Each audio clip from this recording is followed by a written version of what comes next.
제목으로 함께 은혜를 나누고자 합니다. 오늘은 광복절입니다. 해방의 기쁨을 맞은 날을 기억하는 날입니다. 80년 전 우리나라가 일제압제에서 벗어난 그 날, 정말 그 기쁨의 날을 기억하는 것이죠. 근데 그 해방이 우리에게 기쁨만 준 것은 아니었습니다. 그 이후에 나라가 좌익과 우익으로 나뉘어져서 신탁통치 찬반으로 홍역을 앓고 또 6.25 전쟁으로 그리고 또 지금까지도 분단 국가로서 얼마나 큰 고통을 겪었는지 모릅니다. 하갈이 그랬습니다. 여주인 살해의 학대에서 벗어나서 이제 자유를 찾았습니다만 광야에서 새로운 도전을 직면했습니다. 임신한 몸으로 사막을 헤맨다는 것은 곧 죽음을 향해 걸어가는 것과 마찬가지였습니다. 그런 하갈에게 하나님의 사자가 나타나셨습니다. 너가 어디서 왔으며 어디로 가느냐? 이 질문을 던지시면서 하나님은 하갈에게도 은혜를 베풀기를 원하셨던 것입니다.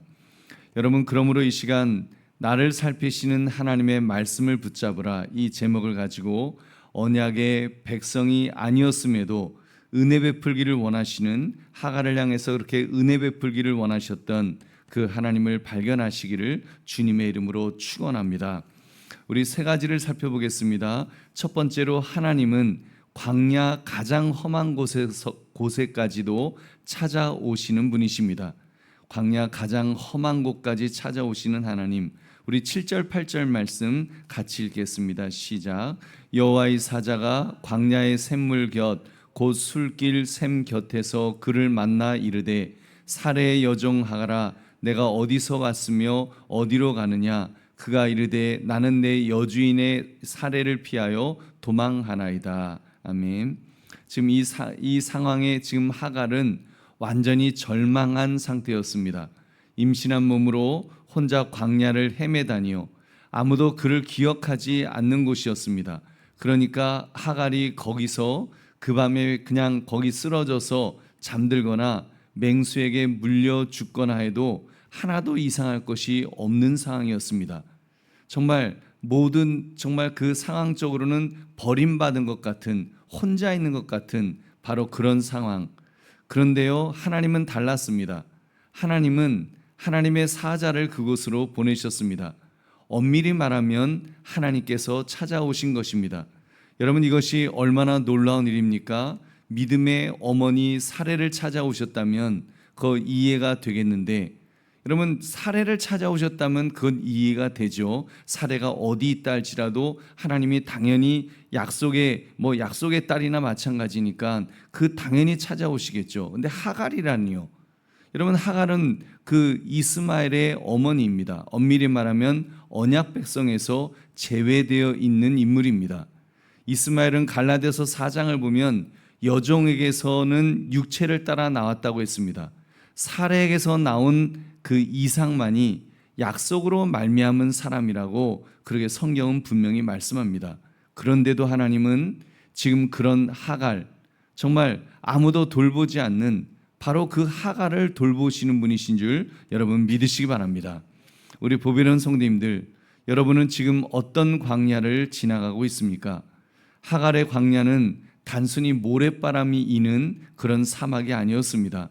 그것은 사람에게 버려진 자리였고, 어떻게 보면 미래가 지워진 자리였고, 아무도 그를 기억하지 않는 그런 자리였습니다. 여러분, 우리도 이와 비슷한 그런 그 광야가 있을 것입니다. 관계에 광야가 있습니다. 천국이어야 될 가족 관계가 정말 가족 간의 불화로 마음이 점점 지쳐가고, 정말 천국이어야 될 가정이 오히려 지옥이 되어버린 그런 광야도 있습니다. 경제의 광야도 있겠죠. 아무리 애써도 막혀있는 현실 앞에서 정말 헉헉거릴 수밖에 없는, 아무도 도와주지 않는 그런 경제의 광야 속에 있을 수도 있습니다.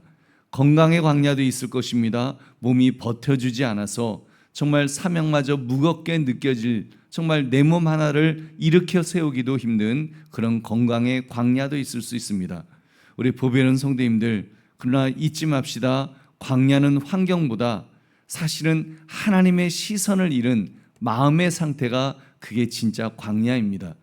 여러분 그래도 우리가 그런 나는 광야라고 생각하는 그곳도 여러분 하나님이 계시면 여러분 광야가 아닌 줄로 믿습니다.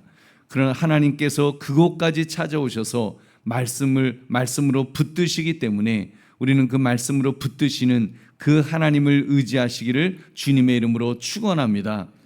두 번째, 하나님은 우리의 과거와 미래를 물으시는 분이십니다. 우리 8절 말씀 우리 다시 한번 같이 읽겠습니다. 시작. 이르되 사레의 여종 하가라 내가 어디서 왔으며 어디로 가느냐 그가 이르되 나는 내 여주인 사레를 피하여 도망하나이다. 아멘. 내가 어디서 왔으며 어디로 가느냐. 지금 하나님은 하갈의 과거를 물으셨습니다. 사레의 여종으로 살았던 그 아픈 시간들을 직면하게 하신 것입니다. 또한 하갈의 미래를 물으셨습니다. 지금 이대로 가면 죽음뿐이라는 현실을 깨달아서 지금 회복시키려고 하셨던 것입니다. 우리 보배로운 성도님들, 하나님은 우리의 과거를 또한 아십니다. 실패와 좌절, 아픔과 상처까지도 모두 아시는 분이십니다. 나 그 과거에 매어 살라고 하지는 않으십니다. 새로운 미래를 향해 나아가라고 하시는 하나님이신 줄 믿으시기 바랍니다. 지금 이 하갈에게도 돌아가 내 여주인 밑에 복종하라 그렇게 미래를 향해서 이야기하십니다. 우리 9절을 함께 읽겠습니다. 시작. 여호와의 사자가 그에게 이르되 내 여주인에게로 돌아가서 그 수하에 복종하라. 아멘. 여러분 이 말씀 어떻게 들으면 포기하라는 그런 뜻 아닙니다. 너 가서 여주인에게 가고 너 거기서 맞아 죽어. 너 죽어. 넌 죽어야 돼. 이런 말씀이 아니죠. 하나님이 예비하신 새로운 시작으로 돌아가라는 뜻인 줄로 믿습니다. 실제로 하나님은 하갈을 그렇게 책임져 주셨습니다. 하나님께서 하갈을 붙들어 주시고 보호하시는 것을 우리는 볼 수 있습니다. 여러분 우리도 그러기 때문에 마찬가지입니다. 하나님께서 다시 시작하라 하시면 그것이 지옥같이 보일지라도 여러분 순종해야 될 줄로 믿습니다. 순종하면 오히려 살 길이 열리는 줄 믿으시기 바랍니다. 우리는 언제나 하나님을 바라봐야 합니다. 우리가 과거를 되돌아보고 미래를 향해 간다고 할지라도 중요한 것은 이 한 가지입니다. 우리의 시선이 하나님을 바라보고 있는가? 하나님을 바라보며 하나님께서 가라 하실 때 순종하여 가면 하나님은 놀라운 길을 열어주시는 것입니다. 여러분 그러므로 하나님은 우리의 과거와 미래를 물으시는 분이심을 깨달아서 더욱 믿음으로 그분의 뜻에 순종하는 저와 여러분 되시기를 주의 이름으로 축원합니다. 세 번째, 하나님은 하갈의 아들의 이름까지 지어주시는 분이십니다. 우리 11절을 함께 읽겠습니다. 시작. 여호와의 사자가 또 그에게 이르되 내가 임신하였은즉 아들을 낳으리니 그 이름을 이스마엘이라 하라. 이는 여호와께서 내 고통을 들으셨음이니라. 아멘. 여러분 이스마엘 그 이름의 뜻이 하나님이 들으셨다라는 뜻입니다. 그래서 하갈은 13절 14절에서 그곳 지명을 부엘라 헤로이라고 불렀습니다. 우리 13절 14절도 같이 읽겠습니다. 시작. 하갈이 자기에게 이르신 여호와의 이름을 나를 살피시는 하나님이라 하였으니 이는 내가 어떻게 여기서 나를 살피시는 하나님을 배웠는고 함이라. 이러므로 그 샘을 부엘라 헤로이라 불렀으며 그것은 가데스와 베레 사이에 있더라. 아멘. 그래서 부엘라 헤로이 그 히브리어로 나를 감찰하시는 생존자들의 우물이라는 그런 뜻입니다. 여러분 이런 고백입니다. 하나님은 살아계셔서 지금 나와 함께 하시는 분이시다. 그리고 나의 고통과 눈물을 놓치지 않고 바라봐 주시는 분이시다. 그러기 때문에 이곳은 죽음의 광야가 아니라 생명의 근원이 되는 자리다라고 그렇게 고백한 것입니다. 여러분 너무 멋지지 않습니까? 어찌 보면 참 믿음의 사람도 아닌데 여러분 일반 은총 속에서 이런 놀라운 영적 고백을 할 수 있다는 것이 너무 놀랍지 않습니까? 여러분 하나님은 그 하갈의 눈물도 보셨습니다. 하갈의 탄식도 들으셨습니다. 하갈의 절망적인 외침을 누구보다도 기울여 듣고 계셨습니다. 할렐루야. 여러분 보배로운 성도님들, 그렇다면 하물며 여러분 우리 하갈을 대하셨던 하나님을 통해서 우리가 깨달아야 될 것은 하물며입니다. 하물며 하나님께서 우리를 어떻게 대해 주시겠느냐, 여러분 이것을 우리는 깨달아야 될 줄로 믿습니다.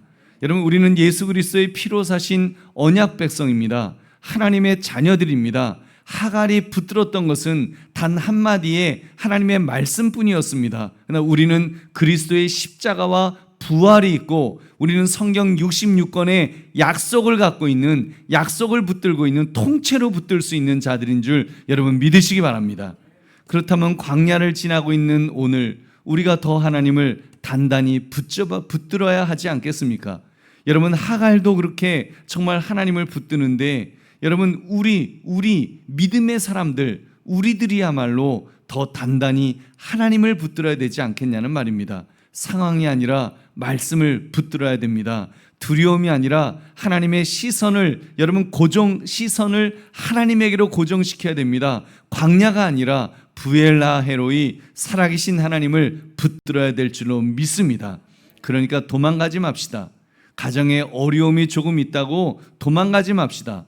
도망보다 말씀으로 돌아와야 합니다. 경제적인 위기 힘드실 것입니다. 그러나 눈앞의 부족보다 하나님의 시선을 바라봅시다. 백날 은행 통장 그 잔고 숫자만 바라본다고 문제가 해결이 되겠습니까? 오히려 주인의 상에서 떨어지는 부스러기라도 정말 기대하는 그런 심정으로 우리는 주님을 바라봐야 됩니다. 주님의 처분을 기대해야 합니다. 그렇게 할 때 주님께서 은혜 베풀어 주실 줄로 믿습니다. 그 주님을 바라보시기를 주의 이름으로 축원합니다. 말씀을 맺습니다. 하갈은 약속의 백성이 아니었습니다.